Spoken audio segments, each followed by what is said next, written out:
Hi everyone. Today I want to share a story to commemorate Remembrance Day. I've personally never fought in a war, but I think it's important for us to remember and find significance in these days, or else we lose sight of what is most important.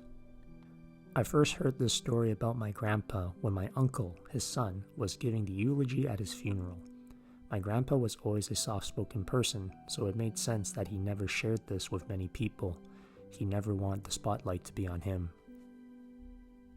When my grandpa was in his early young adult years, he was enlisted into the Vietnam Army to fight in the Vietnam War. He served as a medic, getting into the trenches alongside his brother-in-arms, who fought valiantly and risked their lives to protect their country.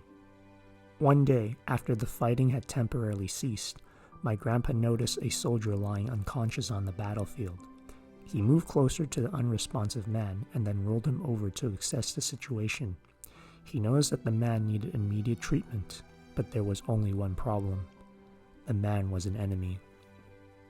Faced with a difficult decision and little time to act, my grandpa did what he believed was right and worried about the consequences later.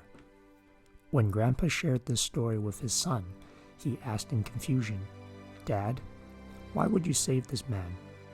He was an enemy who could have pointed a gun at you and ended your life."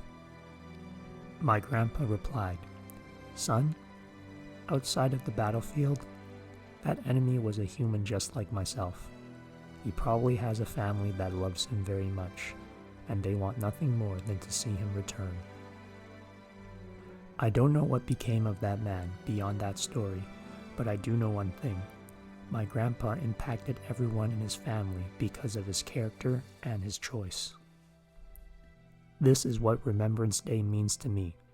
It's about taking the lessons from those who have sacrificed and made brave choices in their lives, so we can learn to become better people ourselves and pass it on to the next generation.